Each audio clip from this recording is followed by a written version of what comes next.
Áudios obtidos pelo jornal Folha de São Paulo sugerem que o presidente Jair Bolsonaro tratou com o ex-assessor de Flávio Bolsonaro, Fabrício Queiroz, sobre a necessidade de demitir uma funcionária do gabinete de outro filho, o vereador Carlos Bolsonaro.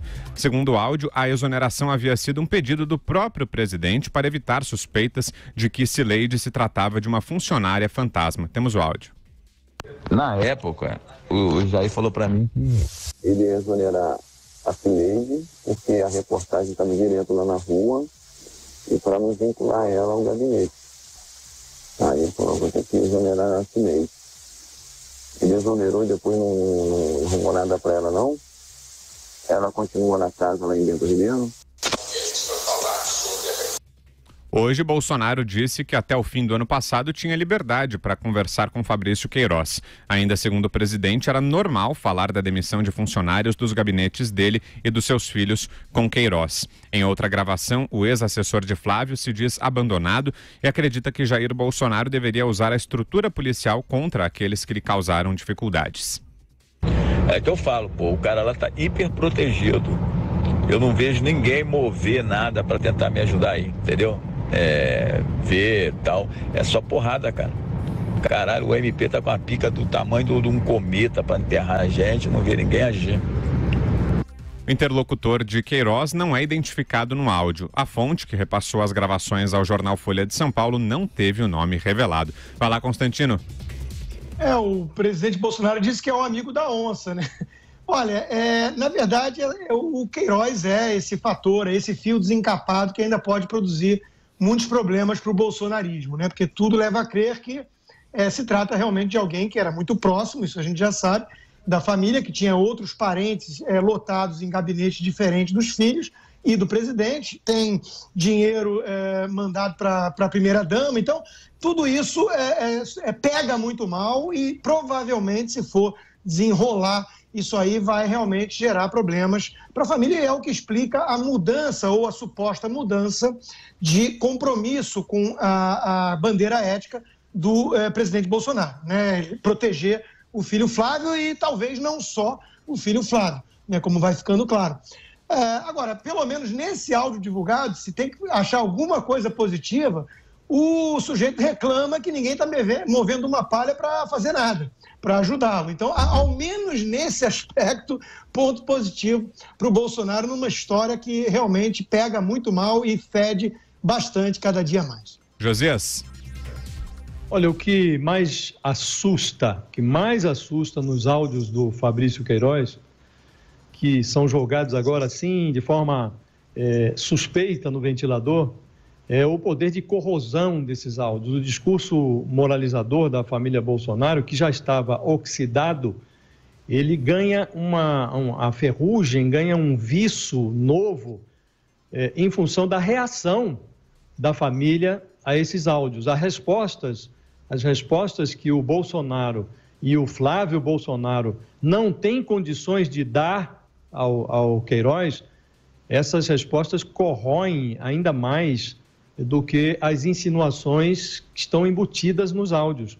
O Bolsonaro disse nessa segunda-feira, ele praticamente confirmou o negócio da funcionária fantasma, que ele diz que não é fantasma, que estava lá no gabinete do Carluxo.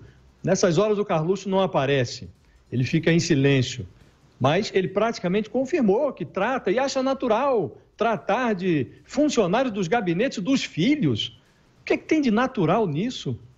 E aí ele fala sobre o Queiroz: eu nunca neguei que encontrei um bom soldado de infantaria, nunca neguei minha amizade por ele. Depois do que aconteceu, tive que me afastar, senão seria acusado de obstruir a justiça. O Flávio Bolsonaro também, ele não responde com rispidez ao Queiroz. Ele fala: olha, não há nada nos áudios que me comprometa, não consegue enxergar o que compromete a biografia dele nos áudios. E diz também que se afastou do personagem.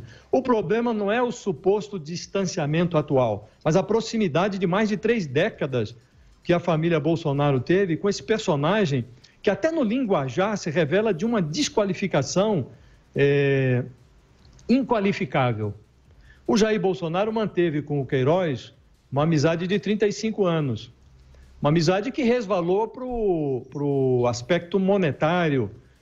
Diz que emprestou dinheiro, aparece dinheiro do personagem na conta da primeira-dama.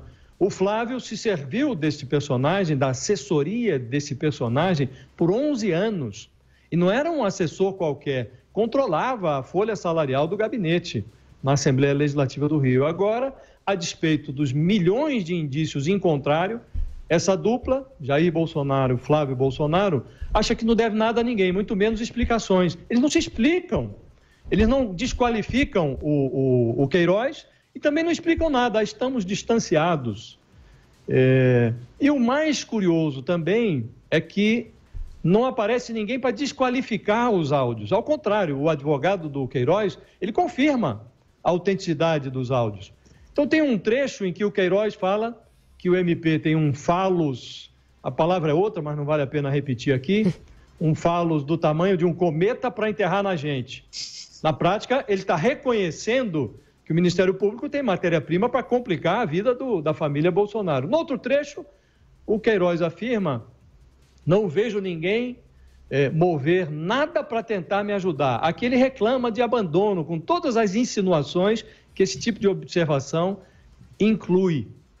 Num ambiente assim, de tanta bateção de cabeça, o mais preocupante para a família Bolsonaro é quando a bateção de cabeça for substituída por um bater de línguas nos dentes que leve a uma delação, a uma inconfidência. Então, aparentemente, o jogo que se joga aqui, com a divulgação desses áudios, é um jogo de apavorar a família em busca de proteção.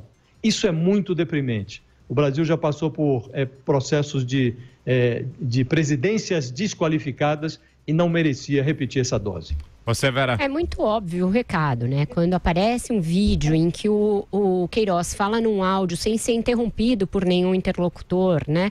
É um áudio que ele provavelmente disponibilizou para alguém passar adiante. E se isso vai pingando, ora num veículo, ora no outro, sem que ele próprio questione e sem que ninguém questione, é porque o recado foi dado e ele foi entendido. Quando ele diz que ninguém está fazendo nada por ele, geralmente, nesse tipo de recado, a pessoa que está sendo, sobre a qual está recaindo, né, alguma culpa para livrar outra, ela geralmente quer algo mais do que estão lhe dando. Isso a gente já viu. O Marcos Valério, não é que ninguém estava dando nada para ele. Ele tinha sido silenciado e tinham ido atrás da chantagem que ele estava fazendo, mas ele queria mais, ele achava que ele não seria condenado no mensalão, prometeram isso para ele. Então esse tipo de recado, ele é assim, a pessoa pode até estar resguardada com alguma compensação, mas ela quer mais, ela se acha excluída, ela acha que deveria ter um protagonismo político que ela não tem, e isso fica muito óbvio nos áudios dele, né? Ele fala que se ele tivesse por perto o Jair, estaria agindo de uma outra pessoa também, querendo afetar proximidade com o presidente da República e com a sua família, e fala, o outro lá está protegido, mas eu não estou, e ele claramente está se referindo ao Flávio Bolsonaro.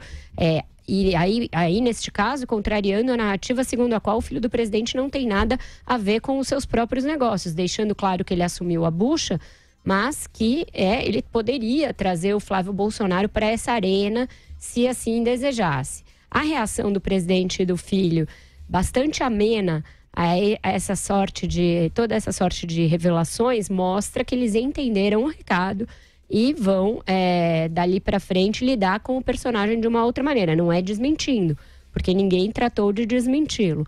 Então é bastante grave que isso seja assim. Isso coloca um novo holofote sobre a decisão que o Supremo Tribunal Federal terá de tomar em relação às investigações do COAF, porque tem um encontro marcado no plenário em novembro com esse assunto.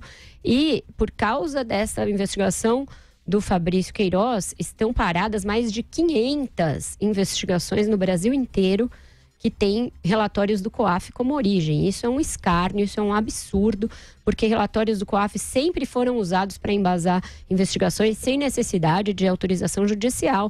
E agora se criou essa nova jurisprudência do caso Fabrício Queiroz / Flávio Bolsonaro, que está paralisando todos os outros casos. É urgente que o plenário do Supremo se manifeste a esse respeito.